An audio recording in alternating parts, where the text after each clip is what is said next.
Bigyan natin ng reaction opinion itong post ni Ed Alunan. Ipinost niya, isinare niya ang statement ng Armed Forces of the Philippines Chief of Staff General Bronner. So basahin ko We in the AFP are also against corruption. Pahayag ng Chief of Staff, sila sa mga kasundaluhan, laban din sila tungkol sa korupsyon. Wow! Ang gandang pakinggan, ano? Tutol kami. Lalabanan namin ang korupsyon. Against, kasi kalaban eh. Ito lang ang comment ni Ed Alunan, basahin ko lang. If you oppose a peaceful kudita, wala namang peaceful kudita siguro.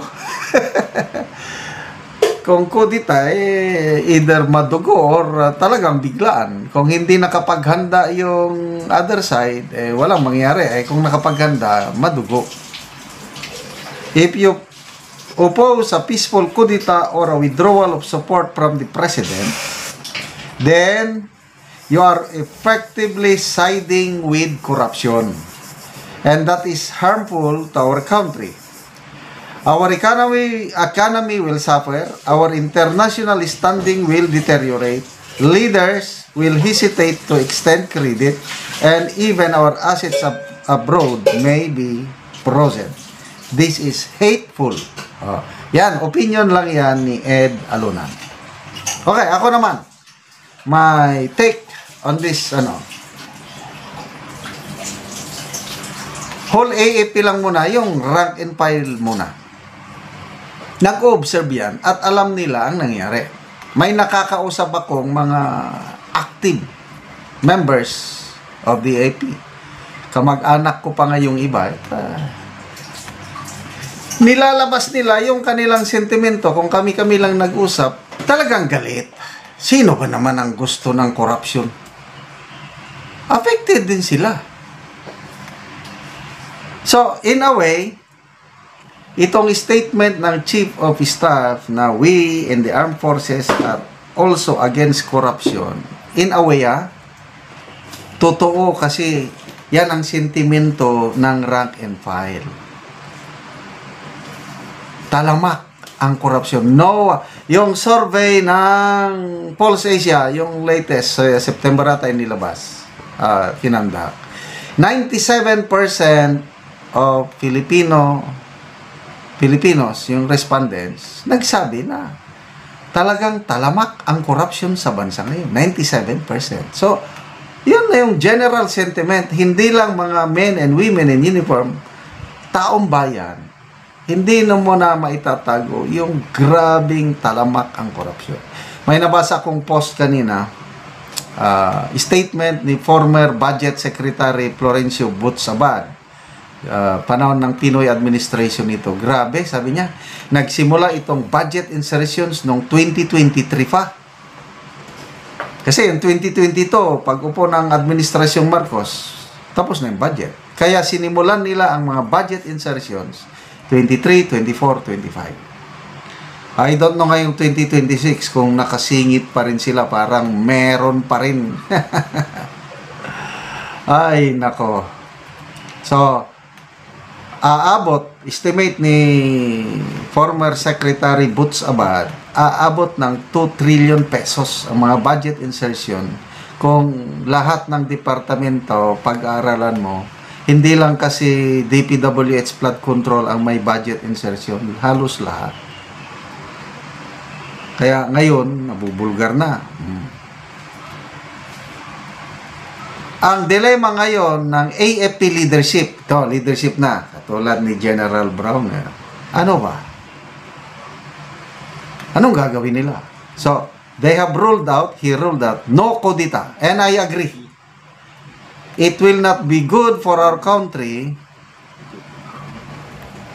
for a kudita dahil nasubukan na noong Cory Aquino administration, I think 9 kudita, at sa kasamaang palad, yung bloodiest kudita, yung December of 1989, napasama po ako doon.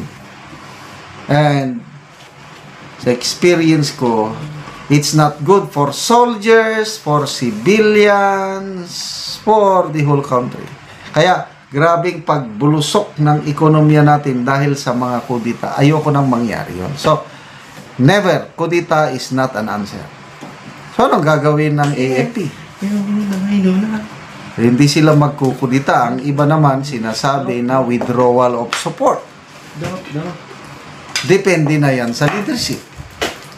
At tingin ko, hindi nila gagawin yon.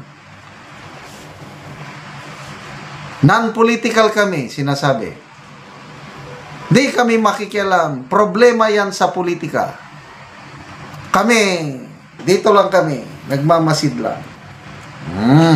So, dyan ngayon, nagkakaproblema dahil parang walang ginagawa ang AFP sa problema ngayon. So, bahala na ang bahala ko na lang sa Diyos ito. Kasi I believe God is in control. Rally, yes! Tuloy-tuloy lang rally, basta peaceful rally. Huwag lang tularin yung rally na nangyari sa Nepal and Indonesia. Again, that's not good for us. Rally, tuloy-tuloy ang rally. Dahil sa kararally, yan, apektado ang ekonomiya.